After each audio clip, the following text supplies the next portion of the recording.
Capítulo 2. Dias de ministério. No lar do pescador, em Cafarnaum, a mãe da esposa de Pedro estava enferma com muita febre, e rogaram-lhe por ela.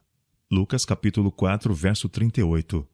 Jesus tocou-lhe na mão, e a febre a deixou, e levantou-se e serviu-os. Marcos capítulo 8, verso 15. A notícia se espalhou rapidamente. O milagre fora operado no sábado, e por medo dos rabis, o povo não ousava ir para ser curado antes do pôr do sol. Então, das casas, lojas e mercados, os habitantes da cidade dirigiam-se para a humilde habitação que abrigava Jesus. Os enfermos eram levados em padiolas, iam apoiados em bordões ou amparados por amigos, cambaleavam debilmente até a presença do Salvador. Hora após hora, entravam e saíam, pois ninguém sabia se no dia seguinte ainda se encontraria com eles o médico divino. Nunca antes testemunhara Cafarnaum um dia semelhante a esse. O ar estava cheio de vozes de triunfo e de exclamações de livramento. Enquanto o último sofredor não foi socorrido, Jesus não cessou seu trabalho. Era tarde da noite quando a multidão partiu e se fez silêncio em casa de Simão.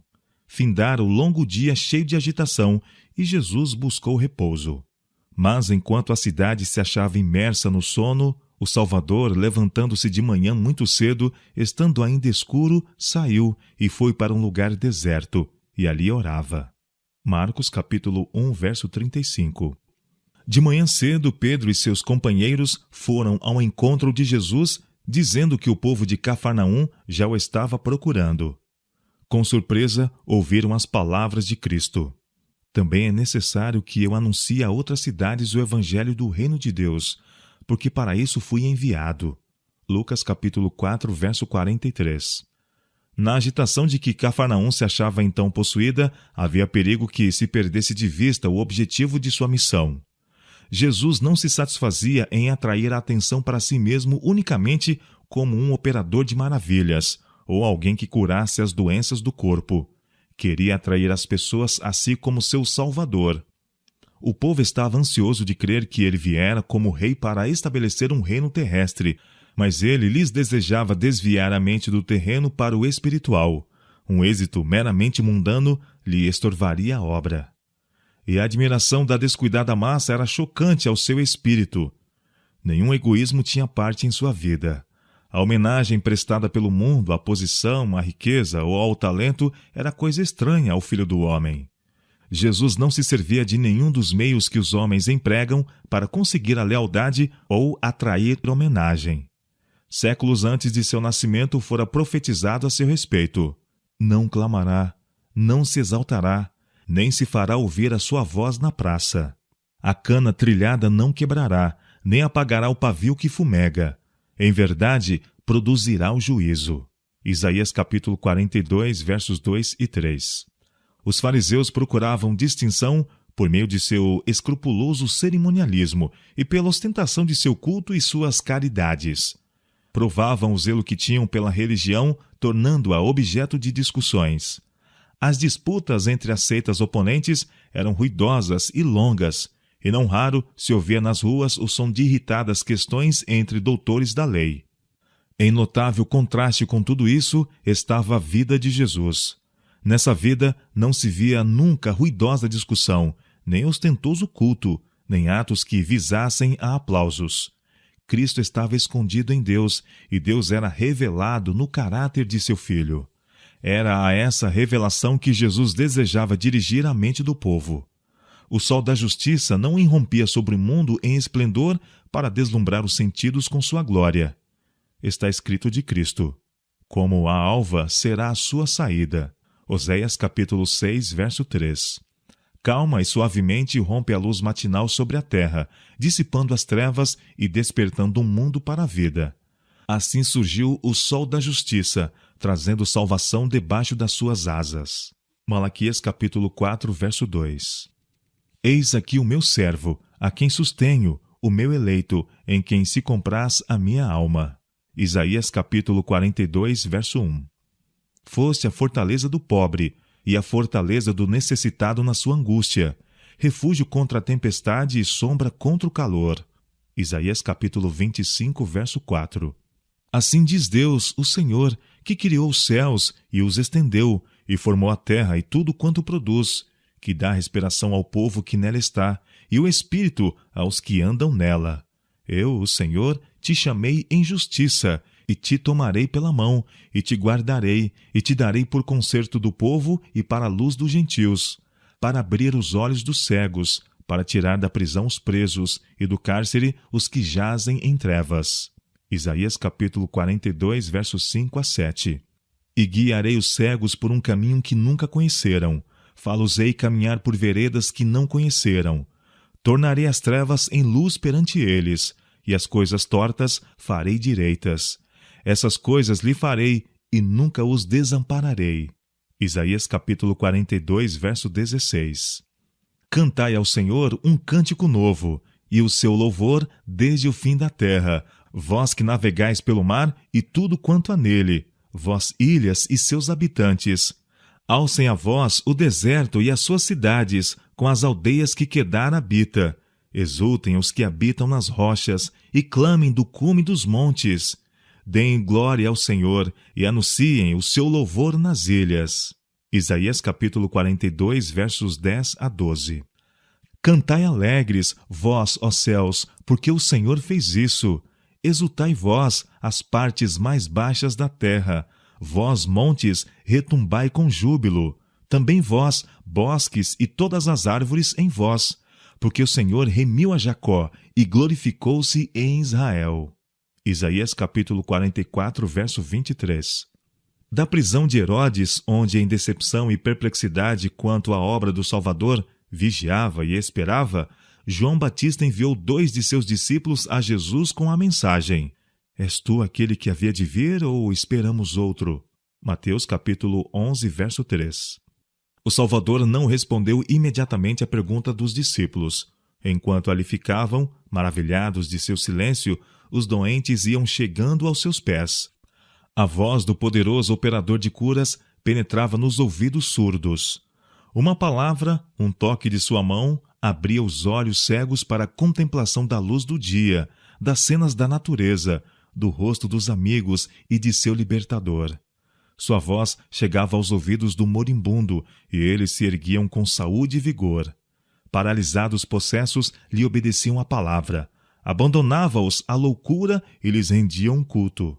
Os pobres camponeses e os trabalhadores, evitados pelos rabis como imundos, reuniam-se ao seu redor, e ele lhes falava as palavras da vida eterna. Assim se passou o dia, os discípulos de João vendo e ouvindo tudo.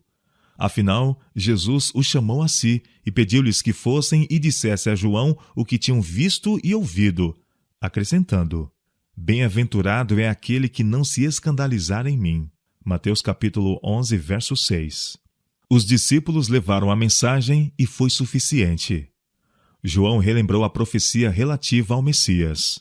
O Senhor me ungiu para pregar boas novas aos mansos. Enviou-me a restaurar os contritos de coração, a proclamar liberdade aos cativos e a abertura de prisão aos presos, a apregoar o ano aceitável do Senhor, a consolar todos os tristes. Isaías capítulo 61, versos 1 e 2. Jesus de Nazaré era o prometido. A prova de sua divindade se revelava em seu ministério às necessidades da sofredora humanidade.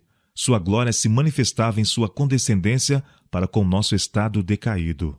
As obras de Cristo não somente atestavam ser ele o Messias, como indicavam a maneira por que se havia de estabelecer seu reino.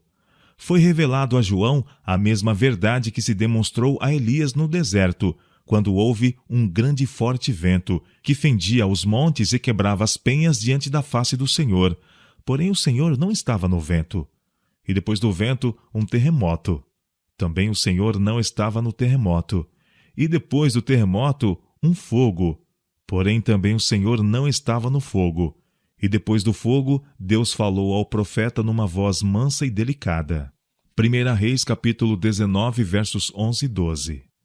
Assim Jesus devia fazer sua obra, não por meio da queda de tronos e reinos, não com pompa e exibição exterior, mas falando ao coração dos homens mediante uma vida de misericórdia e abnegação. O reino de Deus não vem com a aparência exterior, vem mediante a suavidade da inspiração de sua palavra, pela operação interior de seu espírito, a comunhão da alma com ele, que é sua vida. A maior manifestação de seu poder se observa na natureza humana levada à perfeição do caráter de Cristo. Os seguidores de Cristo devem ser a luz do mundo, mas Deus não lhes manda fazer um esforço para brilhar. Ele não aprova nenhum esforço de satisfação própria para exibir uma bondade superior. Deseja que sua alma esteja imbuída dos princípios do céu. Então, ao se porem em contato com o mundo, revelarão a luz que neles está. Sua firme fidelidade em todos os atos da vida será um meio de iluminação. Riqueza ou elevação, caros equipamentos, arquitetura ou mobiliários não são essenciais ao progresso da causa de Deus. Tampouco o são as realizações que atraem o aplauso das pessoas e fomentam a vaidade. As exibições mundanas, conquanto imponentes, são de nenhum valor aos olhos de Deus. Acima do que é visível e temporal, aprecia ele o invisível e eterno. O primeiro só tem valor na medida em que exprime o segundo. As mais belas produções de arte não possuem beleza que se possa comparar à beleza de caráter, que é o fruto da operação do Espírito Santo na alma. Quando Deus deu seu Filho ao nosso mundo, dotou os seres humanos com riquezas imperecíveis, riquezas diante das quais as entesouradas fortunas dos homens, desde o princípio do mundo, nada são. Cristo veio à terra e esteve perante os filhos dos homens com um acumulado amor da eternidade, e esse é o tesouro que, mediante nossa ligação com Ele, devemos receber, revelar e comunicar. O esforço humano na obra de Deus terá eficiência proporcional à consagrada devoção do obreiro, revelando o poder da graça de Cristo para transformar a vida. Devemos distinguir-nos do mundo, porque Deus pôs seu selo em nós, porque em nós manifesta seu caráter de amor. Nosso Redentor nos cobre com sua justiça. Ao escolher homens e mulheres para seu serviço, Deus não indaga se eles possuem riquezas mundanas, saber ou eloquência. Pergunta: andam eles em tanta humildade que lhes possa ensinar o meu caminho? Posso pôr em seus lábios as minhas palavras? Representar-me-ão? Deus pode usar cada pessoa exatamente na proporção em que pode introduzir-lhe seu espírito no templo da alma. O trabalho que ele aceita é aquele que lhe reflete a imagem. Seus seguidores devem levar, como credenciais perante o mundo, as indeléveis características de seus princípios imortais. Enquanto Jesus ministrava nas ruas da cidade, as mães, levando nos braços filhinhos, comprimiam-se através da multidão, tentando chegar onde ele as pudesse ver. Imaginai essas mães, pálidas, cansadas, quase em desespero, mas decididas e perseverantes. Carregando seu fardo de sofrimentos, buscam o Salvador. Como são repelidas para trás pela multidão revolta, Cristo abre passo a passo o caminho para elas, até que lhes fica ao lado. Brota-lhes no coração a esperança. Caem-lhes lágrimas de alegria ao lhe atraírem a atenção e fitarem os olhos que tanta piedade e amor exprimem. Destacando uma do grupo, o Salvador lhe estimula a confiança dizendo: que posso fazer por ti? Ela soluça sua grande necessidade. Mestre, cura meu filho. Cristo toma o pequenino nos braços e a doença foge ao seu contato. Desaparece a palidez da morte. A corrente comunicadora de vida flui através das veias. Os músculos são revigorados. Jesus dirige à mãe palavras de conforto e paz, e logo se apresenta outro caso, de urgência igual. Novamente, Cristo exerce seu poder vivificante, e todos dão louvor e honra àquele que opera milagres. Detemo-nos muito na grandeza da vida de Cristo. Falamos das coisas maravilhosas por ele realizadas, dos milagres que ele operava. Mas sua atenção às coisas consideradas pequeninas é uma prova ainda maior de sua grandeza. Entre os judeus, era costume levar as crianças a algum rabi para que lhes impusesse as mãos numa bênção. Mas os discípulos julgavam o trabalho do Salvador muito importante para ser interrompido daquela maneira. Quando as mães chegaram, desejando que ele lhes abençoasse os pequeninos, os discípulos as olharam com desagrado. Pensavam que essas crianças eram muito pequenas para receber benefícios da visita a Jesus, e concluíram que ele não apreciaria sua presença. Mas o Salvador compreendeu o cuidado e a compreensão das mães que estavam procurando educar seus filhos em harmonia com a palavra de Deus. Ouvira-lhes as orações, ele próprio as atraíra à sua presença. Uma mãe deixara a casa com os filhinhos para ir em busca de Jesus. No caminho, ela disse a uma vizinha o que ia fazer, e esta teve desejo de que Jesus abençoasse seus filhinhos também. Assim, várias mães ali chegaram juntas, levando seus pequenos. Alguns deles já haviam passado da primeira infância, a meninice e a adolescência. Quando as mães explicaram seu desejo, Jesus ouviu com simpatia a tímida e lacrimosa petição, mas esperou para ver como os discípulos os tratariam. Quando os ouviu reprovar as mães e mandá-las embora, julgando fazer-lhes um favor, ele lhes mostrou seu erro, dizendo: Deixai vir os pequeninos a mim, e não os impeçais, porque dos tais é o reino de Deus. Marcos capítulo 10, verso 14. Tomou nos braços as crianças, pôs-lhes as mãos em cima, e deu-lhes as bênçãos que tinham ido buscar. As mães ficaram confortadas, voltaram para casa fortalecidas e felizes pelas palavras de Cristo. Foram animadas a retomar suas cargas com redobrado ânimo e a trabalhar esperançosas em favor de seus filhos. Se nos fosse revelada a vida posterior daquele pequenino grupo, veríamos as mães recordando aos filhos a cena daquele dia e repetindo-lhes as amoráveis palavras do Salvador.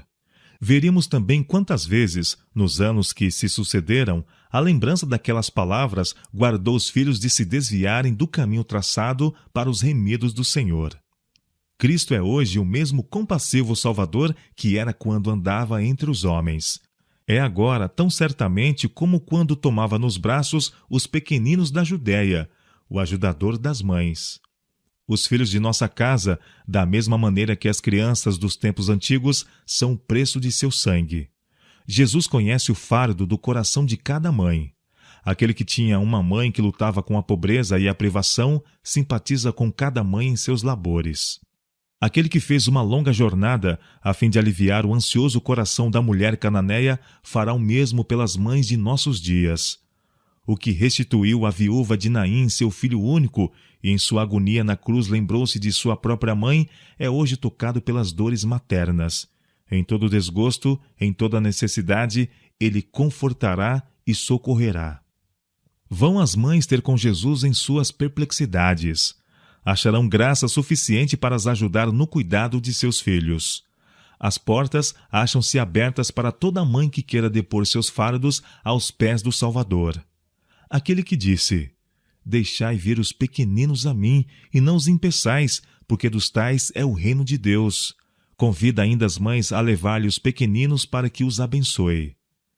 Nas crianças que foram postas em contato com ele, Jesus viu os homens e as mulheres que deveriam ser herdeiros de sua graça e súditos de seu trono, e alguns dos quais se tornariam mártires por amor dele. Sabia que essas crianças haviam de lhe dar ouvidos e aceitá-lo como seu redentor muito mais prontamente do que o fariam os adultos, alguns dos quais eram sábios segundo o mundo e endurecidos de coração. Ensinando, ele descia ao seu nível. Ele, a majestade do céu, respondia-lhes às perguntas e simplificava suas importantes lições para alcançar-lhes o infantil entendimento. Plantava-lhes no espírito a semente da verdade, que nos anos por vir brotaria e daria frutos para a vida eterna. Quando Jesus disse aos discípulos que não impedissem as crianças de ir a ele, estava falando a seus seguidores de todos os séculos, aos oficiais da igreja, aos pastores, auxiliares e a todos os cristãos. Jesus está atraindo as crianças e nos manda: deixai-as vir. É como se quisesse dizer: elas virão, caso as não impeçais. Não deixeis que vosso caráter não cristão represente mal a Jesus. Não conserveis os pequeninos afastados dele pela vossa frieza e aspereza. Nunca lhes deis motivo de pensar que o céu não seria um lugar aprazível para eles se lá estivessem. Não faleis de religião como de uma coisa que as crianças não possam compreender, nem procedais como se não esperasse delas que aceitassem a Cristo em sua infância. Não lhes deis a falsa impressão de que a religião de Cristo seja uma religião sombria e que, indo ao Salvador, elas devem renunciar a tudo quanto faz a vida agradável. Ao tocar o Espírito Santo o coração das crianças, cooperai com sua obra. Ensinai-lhes que o Salvador as está chamando, que coisa alguma lhe poderá causar maior alegria do que se entregarem a ele na florescência e vigor de seus anos. O Salvador considera com infinita ternura as almas que ele comprou com seu sangue. São a reivindicação de seu amor. Ele as olha com inexprimível anelo. Seu coração se dilata, não somente para as mais bem-educadas e mais atrativas crianças, mas para as que, por herança ou negligência, têm objetáveis traços de caráter. Muitos pais não compreendem quão responsáveis são por esses traços em seus filhos. Não possuem a ternura e a sabedoria necessárias para lidar com os faltosos a quem eles próprios fizeram o que são. Mas Jesus olha essas crianças com piedade. Parte da causa para o efeito. O obreiro cristão pode ser um instrumento de Cristo em atrair ao Salvador esses faltosos e errantes. Com sabedoria e tato, é-lhes possível prendê-los ao próprio coração, infundir-lhes ânimo e esperança, e, mediante a graça de Cristo, pode vê-los transformados em caráter, de modo que a seu respeito se possa dizer: dos tais é o reino de Deus. Lucas capítulo 18, verso 16. O dia inteiro o povo se havia aglomerado em volta de Cristo e dos discípulos, enquanto ele ensinava à beira-mar. Haviam escutado suas graciosas palavras, tão simples e tão claras que eram como o bálsamo de Gileade para sua alma. A cura de sua divina mão trouxera saúde ao enfermo e vida ao moribundo.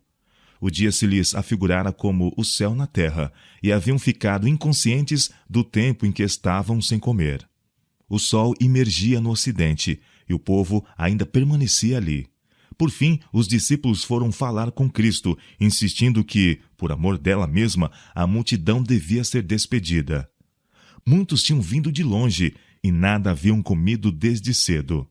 Nas cidades e aldeias vizinhas poderiam encontrar algum alimento. Mas Jesus lhes disse: dá-lhes vós de comer. Mateus capítulo 14, verso 16. Depois, voltando-se para Filipe, perguntou: onde compraremos pão para estes comerem? João capítulo 6, verso 5. Filipe olhou para o mar de cabeças e pensou como seria impossível prover comida para tão grande ajuntamento. Respondeu que não bastariam 200 moedas de prata para que cada um tivesse um pouco de pão.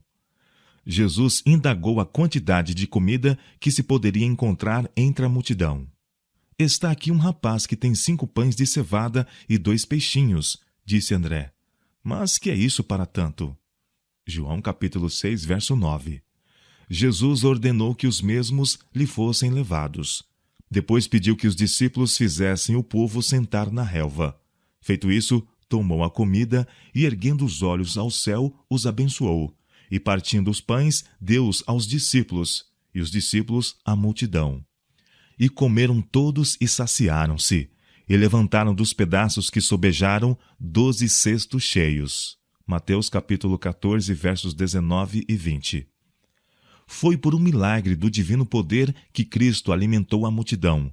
Todavia, quão humilde foi o mantimento provido. Unicamente os peixes e os pães de cevada, que eram o sustento diário dos pescadores da Galiléia. Cristo poderia haver proporcionado ao povo uma rica refeição, mas comida preparada meramente para a satisfação do apetite não lhes teria transmitido nenhuma lição para seu benefício. Por meio desse milagre, Cristo desejava ensinar uma lição de simplicidade.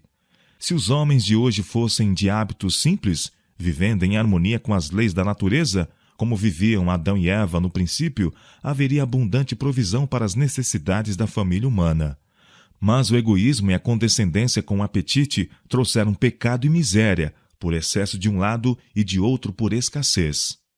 Jesus não procurava atrair o povo a si pela satisfação do desejo de luxos.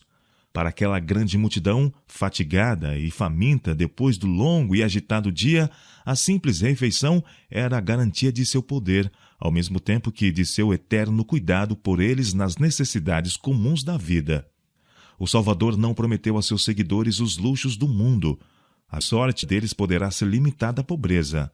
Mas sua palavra está empenhada quanto à satisfação de suas necessidades, e ele prometeu o que é melhor que bens terrenos, o permanente conforto de sua presença. Depois de a multidão haver sido alimentada, restou ainda abundância de comida. Jesus ordenou aos discípulos: recolhei os pedaços que sobejaram, para que nada se perca. João capítulo 6, verso 12. Essas palavras queriam dizer mais que pôr o alimento em cestos. Era uma lição dupla. Coisa alguma se deve desperdiçar. Não devemos deixar-se perder nenhuma vantagem temporal. Nada deveríamos negligenciar capaz de beneficiar uma criatura humana. Junte-se tudo quanto possa aliviar as necessidades dos famintos da terra. Com o mesmo cuidado nos cumpre entesourar o pão do céu para satisfazer as necessidades da alma. Por toda a palavra de Deus havemos de viver. Não se deve perder coisa alguma do que Deus tem falado. Nenhuma palavra referente à nossa salvação eterna devemos negligenciar. Nenhuma palavra deve cair inutilmente em terra. O milagre dos pães ensina confiança em Deus. Quando Cristo alimentou os 5.000, a comida não estava à mão. Aparentemente, ele não tinha meios a seu dispor. Ali estava, com 5.000 homens, além de mulheres e crianças, num lugar deserto. Não convidara a multidão a segui-lo ali. Ansiosos de estar em sua presença, tinham ido sem ordem ou convite. Mas ele sabia que depois de escutar o dia todo suas instruções, estavam com fome e desfalecidos. Achava-se longe de casa e a noite estava prestes a chegar. Muitos deles estavam sem recursos para comprar comida. Aquele que, por amor deles, jejuara 40 dias no deserto, não permitiria que voltassem em jejum para casa. A providência de Deus colocara Jesus na situação em que ele se encontrava, e ele confiou em seu Pai Celeste quanto aos meios para auxiliar os necessitados. Quando somos levados a situações críticas, devemos confiar em Deus. Em toda emergência devemos buscar auxílio daquele que tem à sua disposição ilimitados recursos. Nesse milagre, Cristo recebeu do Pai, transmitiu aos discípulos, estes ao povo, e o povo uns aos outros. Assim, todos quantos se acham unidos com Cristo receberão dele o pão da vida e o transmitirão a outros.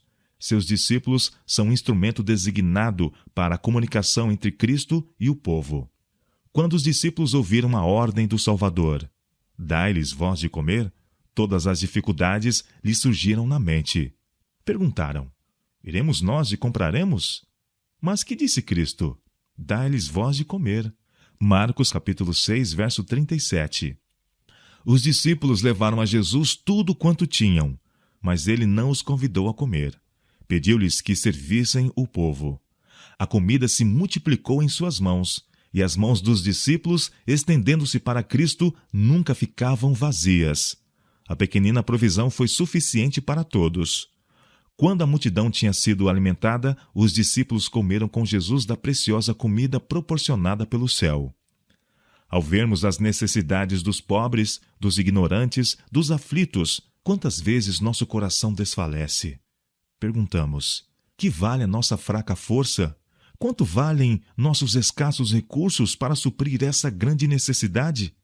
Não esperaremos por uma pessoa de mais capacidade para dirigir a obra ou por alguma organização para empreendê-la?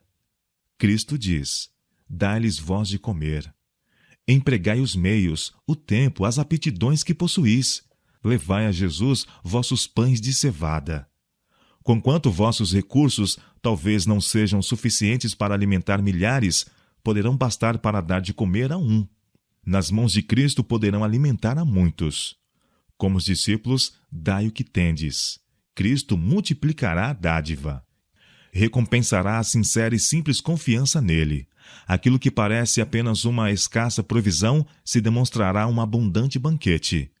O que semeia pouco, pouco também ceifará. E o que semeia em abundância também ceifará. Deus é poderoso para tornar abundante em vós toda a graça, a fim de que, tendo sempre em tudo toda a suficiência, superabundeis em toda boa obra, conforme está escrito. Espalhou, deu aos pobres, e sua justiça permanece para sempre.